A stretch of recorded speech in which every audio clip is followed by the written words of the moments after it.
Good day.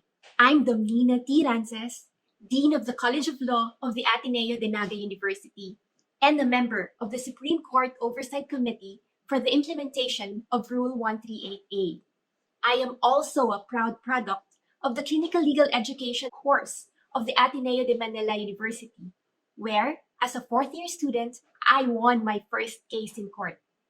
I honestly believe that my experience then as a law student practitioner helped me pass the bar and gave me an edge over my colleagues during my first year in practice.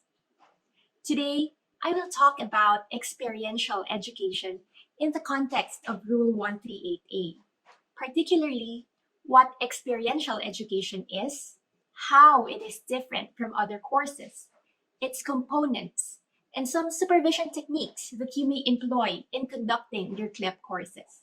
Let's begin. We've all heard the phrase learning while doing or learning through experience. This concept is not really new. In fact, as early as 350 BC, Aristotle in his Nicomachean Ethics wrote, "For the things we have to learn before we can do them, we learn by doing them." The most simple and practical example of this is perhaps learning how to ride a bike. You'll never learn unless you actually sit on it and pedal your way to bruises and whatnots until you're actually able to hold your balance and successfully maneuver the bike to your intended direction. However, not all learning through experience may be properly considered as experiential education. Technically speaking, experiential education is a teaching philosophy that informs many methodologies in which educators purposefully engage with learners in direct experience and focused reflection to increase knowledge, develop skills, clarify values, and develop people's capacity to contribute to communities. From this definition by the Association of Experiential Education, we can see four critical elements. First, there must be purposeful engagement, meaning that the experience did not just happen by accident. Instead, it was brought forth by careful planning and was intentionally designed by someone to create a certain experience for the students. Second, reflection. We only truly learn from experience if we take time to reflect upon it.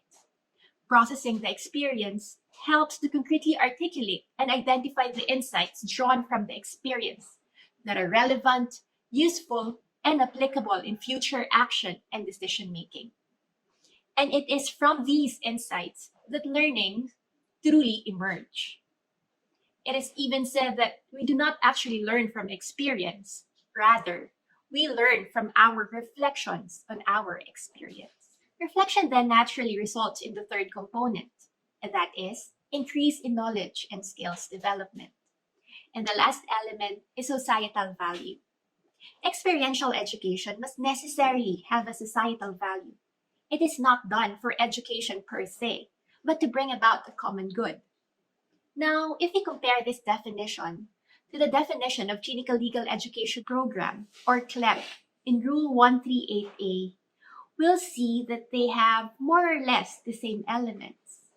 Section 2A of Rule 138A provides that CLEP is an experiential, interactive, and reflective credit-earning teaching course with the objectives of providing law students with practical knowledge, skills, and values necessary for the application of the law, delivery of legal services, and promotion of social justice and public interest, especially to the marginalized, while inculcating in the students the values of ethical lawyering and public service. The only difference then is that CLEP is defined as a credit earning teaching course, while experiential education is a teaching philosophy. In other words, CLEP is the course, while experiential education is the philosophy behind the method of teaching the course by creating meaningful and relevant experiences for the students. Now, how is CLEP different from other courses? as opposed to what we call doctrinal courses, which only teach legal theories through either the Socratic method and the Langdell case method. CLEP is more expansive in that it integrates theory with practice and, of course, ethics and professional development. However, it must be emphasized that CLEP is not meant to do away with doctrinal courses, but rather just to supplement them. Now, how is CLEP different from traditional apprenticeships? CLEP recognizes that the education of the student must be balanced with the interest of the client. Of course, in law firms, government offices, and other legal service providers, the interest of the client or of public service always comes first. Then usually, the interest of the handling lawyer comes second, and the apprentice's education is relegated to the background, or sometimes not even given any importance at all, because the handling lawyers are either too busy or have no experience in teaching an apprentice. So the apprentice becomes a mere passive observer in the office. But of course, there are exceptions to this, particularly those law firms and government offices with strong internship programs properly designed in the method of true experiential education. Also, in CLEP, learning is structured. There is a syllabus and a logical sequence of learning is followed. In most apprenticeships, the tasks given to the apprentices are not really given much thought. The educational value of the tasks are usually not even considered, and the apprentice is seen as just an extra set of helping hands to work on whatever task is available. And because learning is unstructured, objectives and outcomes are not clear. And without reflection, learning is done through trial and error because there is no insight that could guide the progression of learning. Now let's go to the components of CLEP. Following the tenets of experiential education, a CLEP course must necessarily have two components: the clinical or practical component and the classroom component. The clinical component is where the student is immersed in various experiences via the practice areas that they are allowed to do under the student practice rule, such as client interviews and counseling, representation and appearances in court and quasi-judicial bodies, public legal orientations and seminars, and so many others. Now let's talk about general supervision techniques that the supervising lawyer or clinical faculty may employ in each of these components. So first, in the clinical or practical component, we have the non-directive approach. Here, the supervising lawyer, instead of telling the student what to do in each and every situation, the supervising lawyer merely guides the student in analyzing the situation in order for the student himself or herself to come up with ideas and strategies to handle or resolve the situation. And this is akin to a Socratic dialogue where, through a series of questions, the supervising lawyer leads the student to the aha moment and thus giving the student ownership over the work product that results from the experience. This is in contrast to the directive approach, where the student merely obeys or follows the direction given by the supervising lawyer. The directive approach is usually employed when time is of the essence. For example, you have to file a pleading in an hour. Of course, it would be impractical to engage the student in a lengthy explorative process. So the supervising lawyer might just as well tell the student what kind of pleading to file, the basis or authorities for filing the pleadings, and everything that he needs to get the job done. Next, we have the collaborative approach. Here, the supervising lawyer and the student treat each other as peers and bounce ideas off of each other.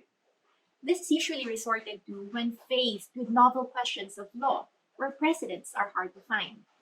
Thus, the student and the supervising lawyer collaborate with each other to come up with new or creative legal strategies or solutions.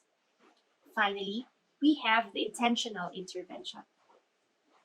In clinical work where students have clients, it is important for the students to establish rapport and gain the trust and confidence of the client. This will not happen if Every step of the way, the supervising lawyer is always there.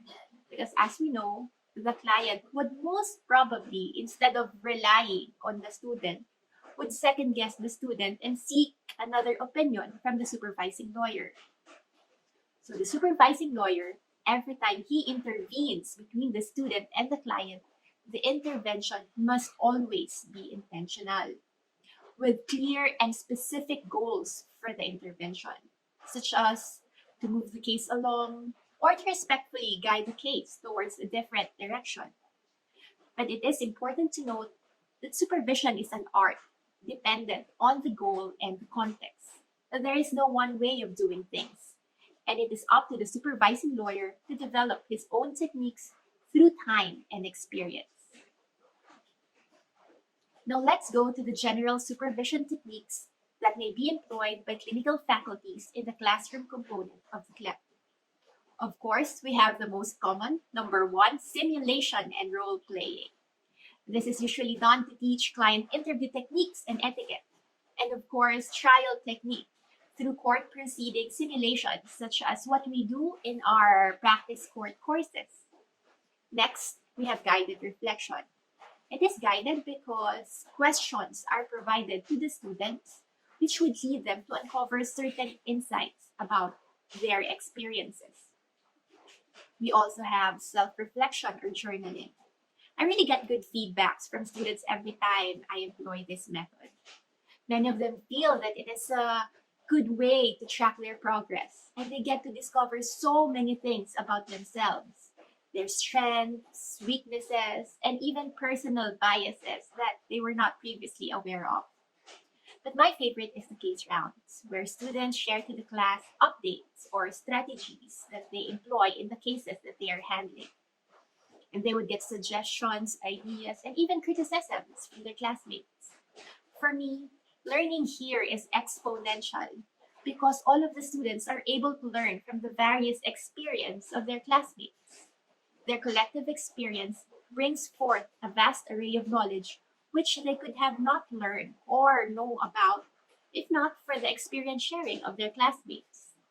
And they learn from the mistakes of their classmates, which I personally believe has tremendous value not only in their studies but also in their growth in the profession. Again, there's no one way of doing things. Feel free to design your own CLEP courses in accordance to your unique situation. What is important is that you are able to identify the goals and objectives of your CLEP course, and of course, the specific experiential teaching methodology that you will employ in order to achieve them. Don't be afraid to be creative. Don't be afraid to create meaningful experiences for your students that they will learn from and treasure for the rest of their lives.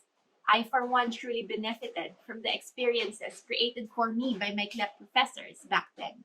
So I sincerely hope to pay it forward. That ends my discussion. I hope that this has been a fruitful session for you and that you have picked up some insights and ideas that you can implement in your own CLEP courses. Enjoy the rest of the day and Diyos mabalos.